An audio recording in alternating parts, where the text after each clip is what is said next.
This channel does not promote any violent, harmful, or illegal activities. All content provided by this channel is meant for an educational purpose only. প্রথমেই যে খবর আপনাদের সামনে তুলে ধরবো তা রীতিমতো শুনে আপনাদের চোখে জল আসতে বাধ্য। প্রাণে বাঁচতে ভারতের জেলে থাকতেও রাজি আছেন দুই বৃদ্ধা। ভাবতে পারেন কি অসহায় অবস্থা। ওপারে অত্যাচার থেকে বাঁচতে এপারে পালিয়ে এসেছেন ইসকন ভক্ত 70ঊর্ধ্ব দুই বৃদ্ধা। এদেশে এসে ধরা পড়েছে বিএসএফ এর হাতে। তবু ভালো, জেলে থাকতে চাইছেন কিন্তু ওদেশে আর থাকবেন না। 14 দিনের জেল হেফাজতের নির্দেশ রায়গঞ্জ জেলা আদালতের। বাংলাদেশের ঠাকুরগাঁও এবং দিনাজপুর জেলায় বাড়ি দুজনের। কালিয়াগঞ্জের পুরগ্রাম এবং চাঁদগাঁওতে সীমান্ত এলাকায় দুই বৃদ্ধাকে ঘুরে বেড়াতে দেখে আটক করে সীমান্ত রক্ষী বাহিনী। ধৃতের ছেলের দাবি 7 দিনের মধ্যে সংখ্যালঘুদের দেশ ছাড়ার হুঁশিয়ারি দেওয়া হয়েছে এবং এমন ভয়ঙ্কর হুঁশিয়ারি যে ওই দুই বৃদ্ধা পালিয়ে আসতে রীতিমতো বাধ্য হয়েছেন।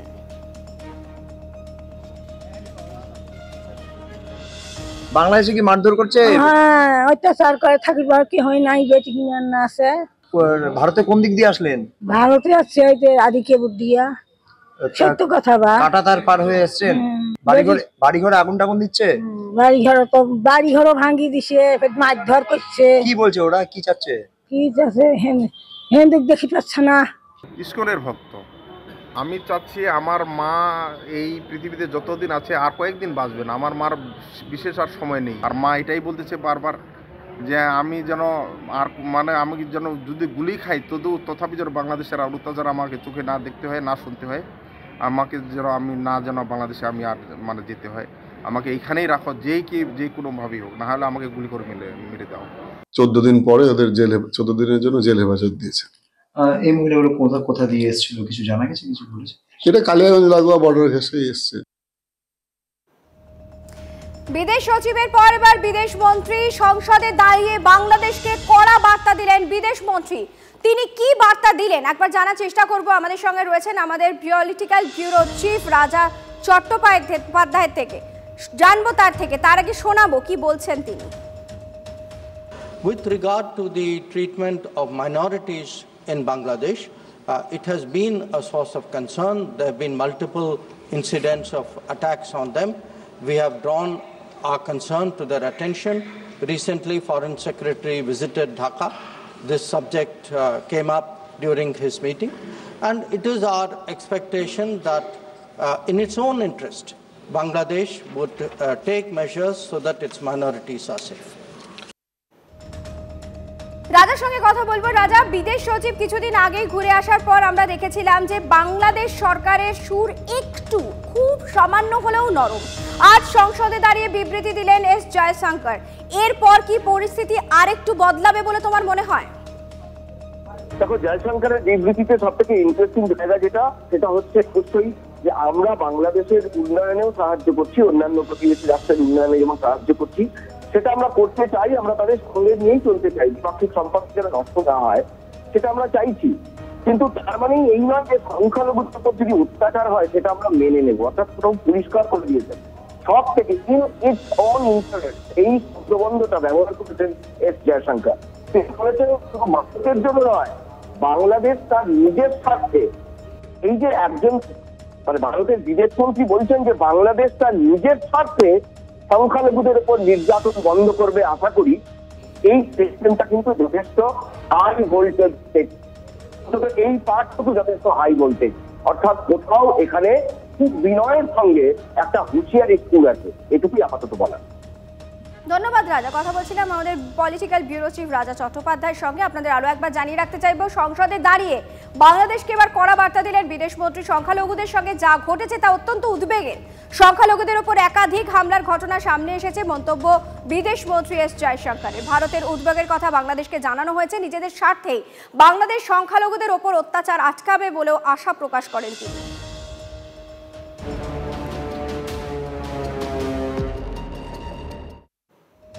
একদিকে যখন এস জয়শঙ্কর দাঁড়িয়ে বিবৃতি দিচ্ছেন সংসদে, অন্যদিকে বিএনপি নেতার মুখে ফের যুদ্ধের জিগির।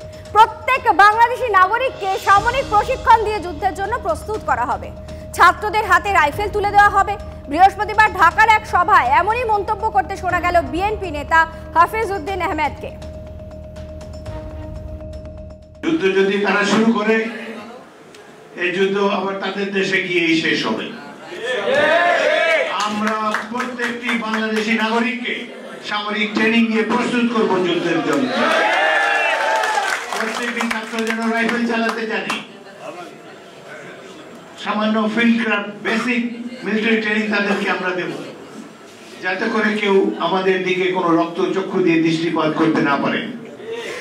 আমরা যুদ্ধ করে জয়ী হয়েছি, চিরকাল জয়ী হবে বাংলাদেশের মানুষ।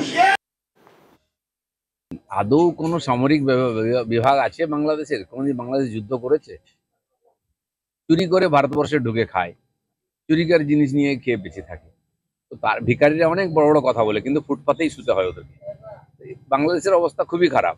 আজ যদি আমরা বলি যে বন্ধ করে দেবো, জলটাও বন্ধ করে দেবো, বাংলাদেশ বাঁচবে কি? সরকারই নেই ওখানে। এরা এত অযোগ্য অকম্মা, না নিজের পেট চালাতে পারে না দেশ চালাতে পারে।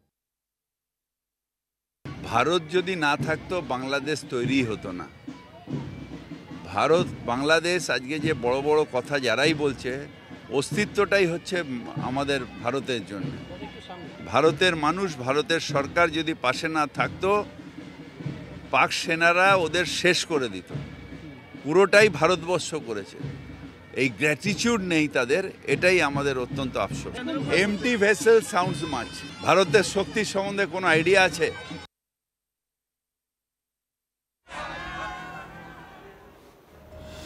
বাংলাদেশে বিচারের নামে যেভাবে প্রহসন চলছে, সেই জায়গায় দাঁড়িয়ে গোটা বিশ্ব জানতে চায় যে কেমন আছেন চিন্ময় প্রভু। আমরা এই মুহূর্তে সরাসরি পেয়ে গেছি চিন্ময় কৃষ্ণ প্রভুর আইনজীবী রবীন্দ্র ঘোষকে। রবীন্দ্রবাবু, আপনাকে স্বাগত জানাই। আপনার সঙ্গে তো গতকাল তার কথা হয়েছে, তিনি কেমন আছেন সবাই জানতে চাইছে, তিনি কেমন আছেন? হ্যাঁ নমস্কার, আমি ঢাকা থেকে অ্যাডভোকেট রবীন্দ্র ঘোষ কথা বলছিলাম। বলুন। আমরা কালকে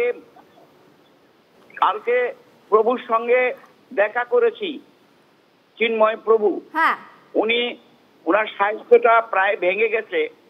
উনি কিন্তু এতগুলা অফিসারের সামনে তারপরেও উনি আমার সঙ্গে কথা বলেছেন। হ্যাঁ, আমাকে শুধু একজনকেই শুধু পারমিশন দিয়েছে উনাকে দেখার জন্য, আমি লয়ার হিসেবে। কিন্তু আমার অন্যান্যরা যারা ছিল তাদেরকে পারমিশন দেয়নি। এবং তাদেরকে বলেছিলাম ওনার সঙ্গে আমার একটা ছবি আমি তুলেছিলাম, ছবিটা ওনারা রেখে দিয়েছে জেল কর্তৃপক্ষ। আচ্ছা, ব্যাপারটা হচ্ছে রাইট টু ইনফরমেশন, আমাদের এখানে আইনটা আছে, রাইট টু ইনফরমেশন, মানুষের জানার অধিকার আছে। কিন্তু ওনারা যে এই আইনটা পর্যন্ত জানেন না।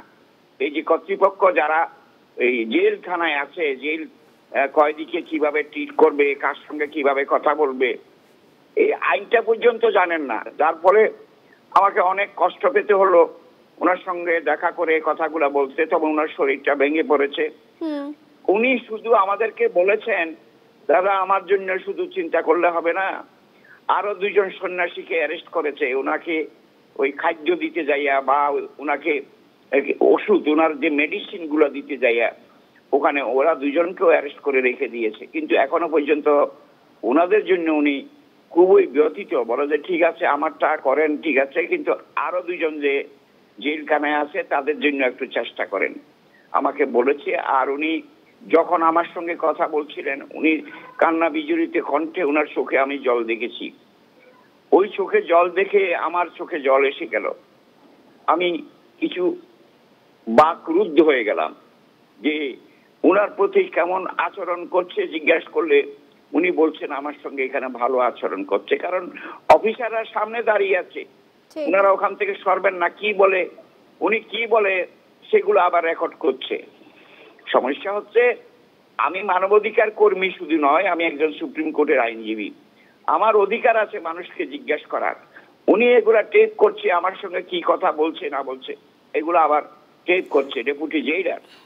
আমার কাছে আশ্চর্য মনে হয়েছে, ওনারা কোনো আইন জানলে এই ধরনের আচরণ আমার সঙ্গে কালকেও করতেন না। যেখানে কোর্টে আমি বিধ্বস্ত হয়েছি, কোর্টে আমাকে অপমানিত করা হয়েছে, এই ধরনের লোকগুলো সব জায়গায় এখানে বিরাজ করে। আমি মানবাধিকার কর্মী হিসেবে তাদের কাছে বললাম, আমি তো এখানে মানবাধিকারের কাজ করতে এসেছি, আমি কোনো সাধারণ উকিল নয় যে আমি টাকা নিয়ে আমি এখানে ওনার কাজ করতে এসেছি। আমি টাকার বিনিময়ে কাজ করি না, আমি মানবাধিকারের পক্ষে যারা লড়াই করি আমরা তাদের কোনো ফি নাই, আমরা কোনো ফি নিই না। আমরা মানবাধিকারের পক্ষের কথা বলে ওনার সঙ্গে দেখা করেছি, উনি সন্তোষ প্রকাশ করেছেন, বলে যে আপনি আসাতে আমাদের খুব ভালো লাগলো, আমার খুব ভালো লাগলো, আপনি দয়া করে আমাকে মুক্ত করার জন্য আপনি একটু চেষ্টা করে যান। এই কথাটা উনি অত্যন্ত হৃদয়স্পর্শী বক্তব্য, আস্তে আস্তে কথা বলেছেন এবং ওনার চিন্তা চেতনা হলো আরো 2 জন সন্ন্যাসী ওখানে আছে, ওদের জন্য যাতে আমরা কাজ করি। না রবীন্দ্রবাবু, একটা বিষয় জানতে চাইবো, জেলে থেকে ওনাকে কি কোনো সমস্যার সম্মুখীন হতে হচ্ছে? আপনি যেমন বলছেন যে জেল কর্তৃপক্ষ সামনে এমনভাবে দাঁড়িয়ে রয়েছেন যাতে উনি চাইলেও সে কথা না বলতে পারেন, তবু ওনার আচার আচরণে কোথাও কি জেলে তার কি ধরনের অসুবিধা হচ্ছে সেরকম কিছু বুঝতে পারলেন? জেল কোডে তো পরিষ্কার লেখা আছে, আইনটা তো জেল কোডেই লেখা আছে, কয়েদির সঙ্গে কিভাবে কথা বলবে, উনি কিভাবে আচরণ করবে, সমস্ত কিছু আমরা কি বলছি না বলছি সব রেকর্ড করছে ডেপুটি জেলার। আমার কথা হলো প্রত্যেকের ফান্ডামেন্টাল রাইটস, মৌলিক অধিকার এবং তাদের মানবিক অধিকারগুলা প্রত্যেকে ভোগ করুক, এটা আমরা মানবাধিকার কর্মীরা চাই। কিন্তু উনি এমন ভাবে আমাদের সামনে আসলেন যে আপনি কি বলছেন সেটা আমি বলছি, আমি যদি ছবি তুলতে না পারি ওনার সঙ্গে একটা কাজ করুন, আপনি ছবি তুলে আমাকে হোয়াটসঅ্যাপে পাঠিয়ে দিন। আজ পর্যন্ত, কালকে আমরা এই টাইমে গিয়েছি, আজ পর্যন্ত উনি আমাদের ছবিটা দেননি, ছবি পাঠাননি। আচ্ছা, আপনাকে কি কোনো ধরনের সমস্যার সম্মুখীন হতে হচ্ছে? কোনো হুমকি এখনো পর্যন্ত? আমি তো দাঁড়িয়েছিলাম, এখনো পর্যন্ত আমি দাঁড়িয়েছিলাম প্রায় ওখানে 2 ঘন্টা, আমি হাঁটতে পারি না, আমার অ্যাক্সিডেন্ট হয়েছে বলে ওনারা অনেকক্ষণ পরে ইন্সপেক্টর জেনারেল অফ প্রিজনস, ওটা উনি আবার ঢাকা থাকেন, উনি হলেন হেড অফ দি প্রিজনস, তো ওনাকে আমরা অ্যাপিল করলাম, তখন আমরা দেখা করতে যাচ্ছি, আমাদের সঙ্গে যাতে ভালো ব্যবহার করা হয়, এইটাও ওনারা মাল দেন না। যাকে এখন ডিসক্রিমিনেশনের কয়টা খবর বলবো বলেন, এরকম দেয়ার আর সো মেনি ডিসক্রিমিনেশন ইভেন্টস যেগুলো আমরা প্রতিদিন প্রতিক্ষণে আমরা এখানে নিপীড়নের শিকার হচ্ছি। রবীন্দ্রবাবু, আপনার কাছে আমার শেষ প্রশ্ন, সেটা হচ্ছে যে আপনি যে দুঃসাহসিকতার পরিচয় দিয়েছেন তা কিন্তু বিরল, তার কারণ এর আগে আমরা দেখেছি যেভাবে নির্যাতন চালানো হয়েছে, হুমকি দেওয়া হয়েছে, সেখান থেকে পিছিয়ে আসতে আইনজীবীরা বাধ্য হয়েছেন, কিন্তু আপনি এখনো সেই স্পর্ধা দেখাচ্ছেন। গতকাল আপনি যেমন বললেন যে চিন্ময় কৃষ্ণ প্রভুর সঙ্গে দেখা করার পর আপনারও চোখে জল এসে গেছে, কোথাও গিয়ে আপনার আগামী দিনে লড়াই করার রসদ কি আরো বাড়িয়ে দিল তার এই সামগ্রিক পরিস্থিতি? আসলে খুব সত্য কথাটাই বলেছেন আপনি। আসলে আমার চোখে এখন জল আসছে, আপনাকে দেখাতে পাচ্ছি না, আমার চোখে এখন জল আসছে। একটা নিরীহ লোক, সাধু লোক, সন্ন্যাসী লোক, উনি কোনো মাছ মাংস তো দূরের কথা, নিজে রান্না করে উনি খায় এবং হাফ ভোজন করে। উনি এই অবস্থায় উনি বলছে যে আমার 3 দিন পর্যন্ত আমি কিছু খেতে পারি নাই। তার মানে ওনারা শুধু ওনাদের খানাটা দেয়, ওই যে মানে জেনারেলি যে সমস্ত খাওয়া দেয়, ডাল দিল কিছু, ভাত দিল কিছু, একটু তরকারি দিল, কিন্তু উনি তো ওগুলো খায় না। তো ওনার মানে রিলিজিয়াস যে একটা মোটিভেশন আছে সেটা ওনারা রক্ষা করতে পারে নাই, উনি রক্ষা করতে পারে নাই।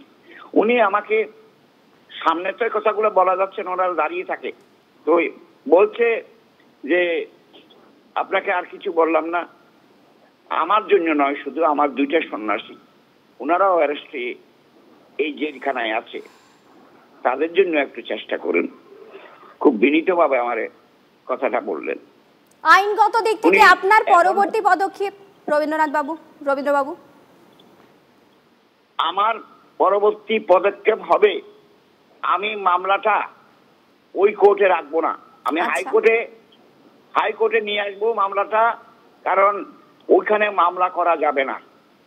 দুর্দান্ত প্রকৃতির এই অ্যাডভোকেটরা ওখানকার যারা আছে, ওরা মানে আমাদেরকে কাকে ওখানে মানে ফেস করতে দেবে না, কারণ এতগুলো লয়ারের বিরুদ্ধে প্রসেস শুরু করার জন্য গিয়েছিলাম। আমরা সব কথা তো বলা যাবে না, ওনারা আমাকে জিজ্ঞেস করেছে আপনি বাইরে আমাদের বিরুদ্ধে কথা বলেছেন সাংবাদিকদেরকে, ওরা আবার এগুলো শুনে যে আমার কথা বলেছেন এটা কেন করলেন, এটা কি জন্য করলেন, আমাদের সম্মান নষ্ট করেছেন এই যে মিডিয়াকে দিয়া। অর্থাৎ কিছু গোপনীয়তা রাখতে হচ্ছে আপনাকে। অনেক ধন্যবাদ আমাদের এত দীর্ঘ সময় দেওয়ার জন্য। আমরা কথা বলছিলাম রবীন্দ্র ঘোষের সঙ্গে, চিন্ময় কৃষ্ণ প্রভুর আইনজীবী। এই মুহূর্তে কেমন আছেন চিন্ময় কৃষ্ণ প্রভু আমরা একটু জানার চেষ্টা করছিলাম, এবং তিনি যেমনটা জানালেন যে জেল কর্তৃপক্ষের সামনে দাঁড়িয়ে নিজের সম্পর্কে যেটুকু বলা সম্ভব সেইটুকুই তিনি বলতে সক্ষম হয়েছেন।